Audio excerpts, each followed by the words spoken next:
Assalamualaikum warahmatullahi wabarakatuh. Alhamdulillahilladzi an'amana bi ni'matil iman wal islam wal ihsan. Asyhadu an la ilaha illallah wahdahu la syarikalah wa asyhadu anna Muhammadan abduhu wa rasuluh la nabiyya ba'dah. Allahumma shalli ala sayyidina Muhammad wa ala ali sayyidina Muhammad. Jumpa lagi di Mutiara Iman bersama saya Harun Ni'am. Tema pagi ini adalah pelajaran dari lebah. Saudara Kompas TV yang berbahagia, kalau kita membaca Al-Quran, kitab suci kita, ada hal yang menarik dan unik serta istimewa, yaitu banyaknya nama hewan-hewan yang disebut di dalam Al-Quran. Ada hewan yang hidupnya di udara, yaitu burung, sebut saja burung gagak, burung hudhud, burung ababil dan sebagainya. Ada juga hewan yang hidupnya di laut, hewan dalam kisah Nabi Yunus misalnya. Kemudian juga ada hewan yang hidupnya di daratan. Ada hewan yang tubuhnya besar sekali, semacam gajah, sapi betina, kemudian onta. Ada juga yang bentuknya sedang, ada juga yang kecil-kecil, misalnya semut, laba-laba, lebah, nyamuk, dan sebagainya. Tentu penyebutan hewan-hewan itu di dalam Al-Quran mempunyai hikmah yang luar biasa. Dalam kesempatan kali ini kita akan membicarakan dan belajar bersama-sama tentang 3 hewan yang bentuknya mungkin kecil, tetapi ada pelajaran yang berharga di dalam ketiga hewan itu, terutama lebah. Ketiga hewan itu adalah semut, laba-laba, dan lebah. Saudara Kompas TV yang berbahagia, kalau kita hubungkan dengan pembelajaran tentang manusia dan hubungan manusia dengan sesamanya atau hablum minan nas, maka kita akan mendapatkan karakter manusia itu di dalam ketiga hewan tadi, yaitu semut, laba-laba, dan lebah. Semut misalnya, meskipun semut mempunyai berbagai macam kelebihan, tetapi semut juga mempunyai banyak kekurangan.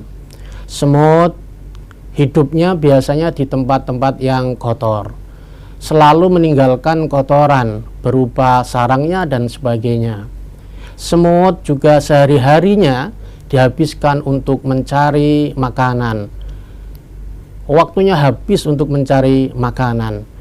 Daya endusnya luar biasa, dimanapun makanan itu ada, dia dengan cepat bisa mencarinya dan menemukannya.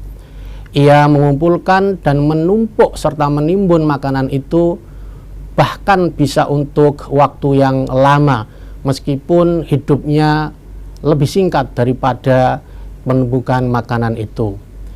Semut juga karena semangatnya mencari makanan, dia bisa membawa barang-barang atau makanan-makanan yang bentuk dan beratnya melebihi bentuk dan berat semut itu sendiri. Bahkan barang-barang yang mungkin tidak dipakai atau tidak dimakan oleh semut juga ikut dibawa oleh semut. Walhasil, semut sehari-harinya waktunya habis untuk mencari makanan. Ini merupakan pembelajaran bagi kita bahwa ada orang yang bertipe seperti semut ini, yang sehari-harinya waktunya habis untuk bekerja, waktunya habis untuk mencari nafkah dan sebagainya. Meskipun bekerja dan mencari nafkah ini bagus, tetapi harus ada ukurannya, harus ada proporsinya. Saudara Kompas TV yang berbahagia, dari semut ini kita juga bisa belajar bahwa ada orang yang ketika dia sudah semangat bekerja sampai dia lupa untuk berlibur, lupa untuk jeda, sehingga hubungannya dengan Allah hablum minallah dan hubungannya dengan manusia hablum minan nas terbengkalai. Ibadah sholatnya tidak terjaga, ibadah puasanya juga tidak terjaga, dan sebagainya. Hubungan dengan sesama juga tidak terjaga, hubungan dengan tetangga, hubungan dengan adetolan, bahkan hubungan dengan keluarga intinya semacam istri ataupun anak-anaknya juga tidak terjaga. Kadang-kadang ia pergi sebelum anaknya bangun dan kembali atau pulang setelah anaknya tertidur. Praktis tidak ada waktu untuk bercengkrama dengan keluarga dan berlibur.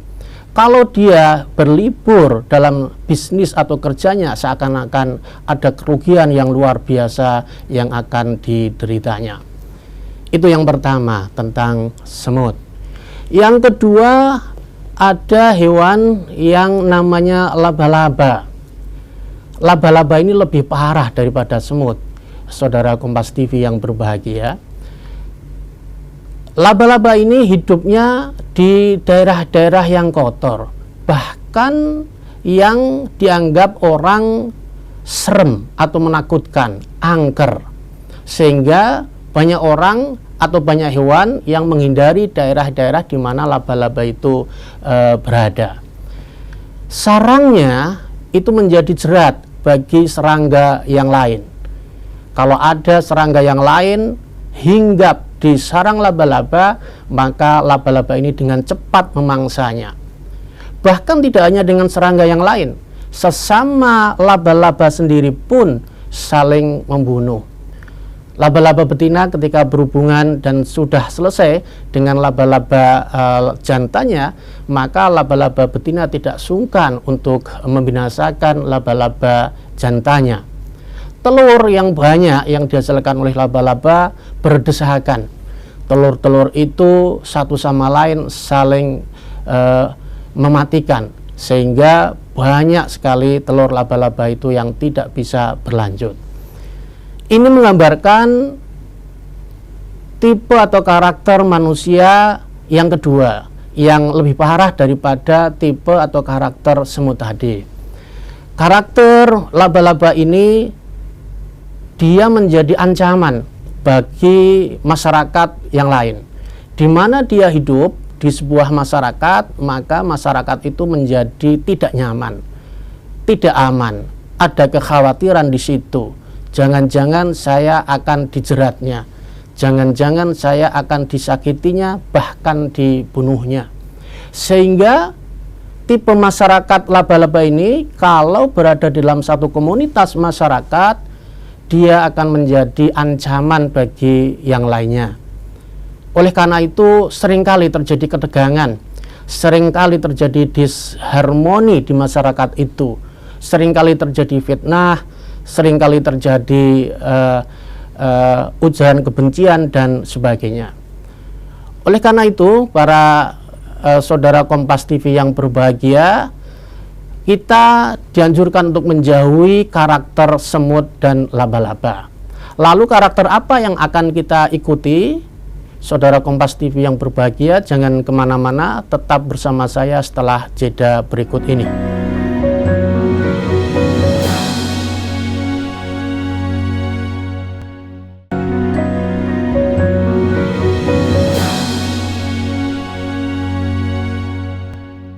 Saudara Kompas TV yang berbahagia, masih bersama saya di dalam Mutiara Iman dengan tema belajar dari lebah. Saudara Kompas TV yang berbahagia, seperti yang tadi kita sampaikan, ada dua tipe manusia, yaitu tipe semut dan tipe laba-laba. Kedua tipe ini harus kita jauhi. Lalu tipe yang seperti apa yang harus kita contoh? Rasulullah SAW memberikan permisalan bahwa orang mukmin, insya Allah kita termasuk orang mukmin itu harus mencontoh apa yang dilakukan oleh seekor lebah atau an-nahl. Lebah ini mempunyai berbagai macam sifat yang istimewa yang harus kita jadikan teladan. Meskipun tentu saja karena sebagai seekor hewan dia tidak mempunyai akal, namun nalurinya, ilham yang diberikan Allah kepada lebah ini sungguh luar biasa. Yang pertama, akalat thayyiban, selalu makan yang baik-baik, yang halal-halal. Lebah ini berbeda dengan semut, berbeda dengan laba-laba. Dia tidak mau di tempat-tempat yang kotor. Lebah tidak mau berada di tempat-tempat yang kumuh, apalagi angker. Lebah selalu mencari tempat-tempat yang bersih. Makanan pun juga bersih. Ini menjadi gambaran untuk orang-orang beriman supaya mencari rezeki dan makan untuk diri sendiri maupun keluarganya dengan jalan-jalan yang halal, dengan jalan-jalan yang bagus. Istilahnya adalah halalan thayyiban, halal dan baik. Orang yang beriman percaya bahwa apa yang dikonsumsinya akan mempengaruhi karakter dan perilakunya. Kalau makan yang halal, insya Allah karakter dan perilakunya bagus. Kalau makan yang haram, dikhawatirkan karakternya bisa buruk, baik karakter diri sendiri maupun karakter dari keluarga yang diberi nafkah. Nanti bisa menular untuk karakter di masyarakat secara luas. Itu yang pertama. Yang kedua, wawada'at thayyiban. Lebah ini selalu meninggalkan hal-hal yang bagus, selalu menghasilkan hal-hal yang bagus. Ini berbeda dengan apa yang dilakukan oleh semut dan laba-laba. Kalau semut meninggalkan kotoran berupa sarangnya, laba-laba meninggalkan sarangnya atau rumahnya yang menyeramkan, sementara laba-laba ini menghasilkan sesuatu yang luar biasa. Dia tidak meninggalkan kotoran apapun, bersih tempatnya. Bahkan sebaliknya, dia menghasilkan sesuatu yang luar biasa. Yakhruju min butuniha syarabun. Berbeda dengan semut dan laba-laba yang keduanya meninggalkan kotoran, hal-hal yang mungkin menjijikkan bagi kita.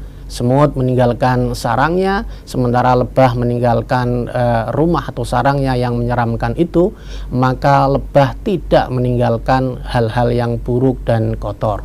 Lebah tetap meninggalkan hal-hal yang bersih, bahkan menghasilkan sesuatu yang sangat bermanfaat, tidak hanya untuk lebah sendiri, tapi juga untuk makhluk lain, khususnya manusia. Yakhruju min butuniha syarabun mukhtalifun alwanuhu fihi syifa'u linnas. Dari dalam perut lebah itu keluar minuman yang warnanya bermacam-macam, yang di dalamnya ada obat untuk manusia. Manusia biasanya menyebutnya dengan madu yang bermacam-macam, yang di dalamnya ternyata kandungan obatnya luar biasa. Ini yang dihasilkan oleh lebah. Sesuatu yang tidak bisa dihasilkan oleh semut dan juga laba-laba. Dengan demikian, karakter yang kedua dari orang mukmin adalah selalu menghasilkan hal-hal yang bagus, yang bermanfaat bagi sesamanya, bermanfaat bagi dirinya sendiri, bermanfaat bagi keluarga dan masyarakat di mana dia tinggal. Dia bisa bermanfaat secara pribadi maupun secara berkelompok. Dia bisa bermanfaat dalam hal yang materi maupun non materi. Dia bisa bermanfaat apapun yang dia miliki, bahkan ketika sesuatu itu disenanginya, disayanginya, dia tidak segan-segan untuk memberikan kepada orang lain. Di benaknya hanya ada keinginan untuk bisa bermanfaat bagi sesamanya.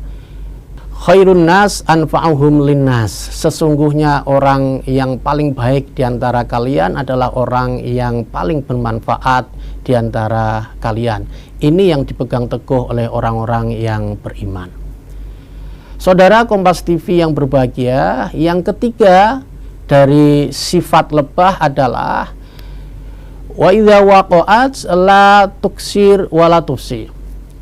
Ketika dia itu hinggap di sebuah dahan atau ranting, maka dahan itu tidak patah ataupun rusak. Ini menandakan bahwa apapun yang dihinggapi oleh lebah, maka tetap terjaga bentuknya seperti sedia kala. Ini yang harus dicontoh oleh orang-orang beriman. Orang-orang beriman dimanapun dia hidup, dimanapun dia berinteraksi, maka tidak akan mempunyai niat, tidak akan mempunyai perilaku yang merusak.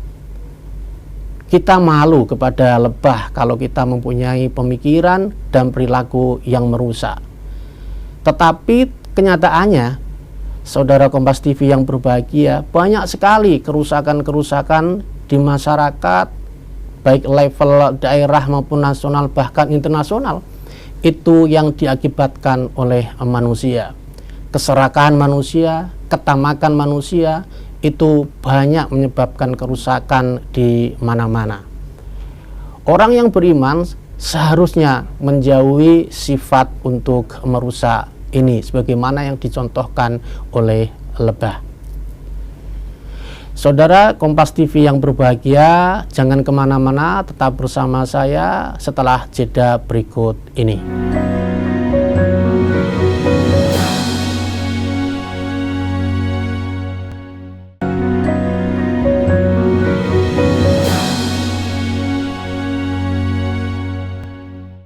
Saudara Kompas TV yang berbahagia, kembali bersama saya di dalam Mutiara Iman dengan tema belajar dari lebah. Saudara Kompas TV, tadi sudah kita sampaikan bahwa ada beberapa karakter lebah yang bisa kita tiru. Selanjutnya kita menuju ke karakter lebah berikutnya. Yang keempat, karakter lebahnya ini adalah bahwa lebah itu merupakan pekerja keras.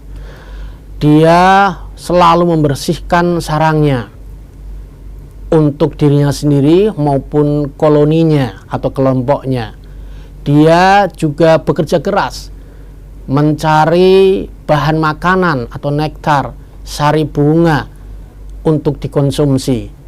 Dia juga bekerja keras menjaga sarangnya. Nah, ini yang perlu kita tiru sebagai orang yang beriman. Orang yang beriman tidak hanya mempunyai kewajiban ibadah-ibadah mahdhah semata, misalnya sholat, zakat, puasa, dan lain-lain, tetapi juga harus mempunyai semangat bekerja, etos kerja yang tinggi. Karena kita meyakini bahwa dengan bekerja inilah nanti bisa menjadi modal utama untuk melakukan ibadah-ibadah kita kepada Allah Subhanahu wa Ta'ala. Dengan demikian, posisi kita sebagai hamba Allah tetap terjaga dengan cara bekerja. Yang kelima, saudara Kompas TV yang berbahagia, karakter lebah yang perlu kita tiru adalah bahwa lebah itu hidup berkelompok, berkoloni, kolektif. Ada satu komando dari pemimpinnya yang harus ditaati. Ada sistem yang berjalan di koloni lebah itu yang harus ditaati. Sehingga seberapa banyak pun jumlah lebah dalam satu koloni, kehidupan mereka tetap teratur. Ini yang bisa menjadi inspirasi bagi kita. Ketika kita sebagai makhluk sosial yang mau tidak mau harus hidup berkelompok, kolektif, ada sistem sosial di hidup kita, ada sistem bermasyarakat, ada sistem bernegara, maka harus kita taati semua.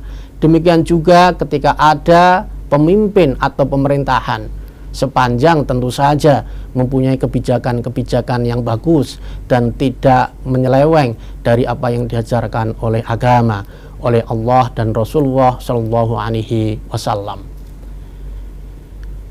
Yang menarik juga para saudara Kompas yang berbahagia, ketika mereka hidup berkelompok, berkoloni, lebah ini, ada satu lebah misalnya mendapatkan sumber makanan, sari bunga, maka dia tidak menikmatinya sendiri.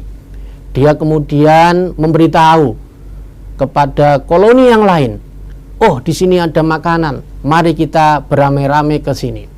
Sehingga kemanfaatan sumber daya makanan itu tidak dimiliki oleh satu lebah saja, tetapi bisa dirasakan beramai-ramai.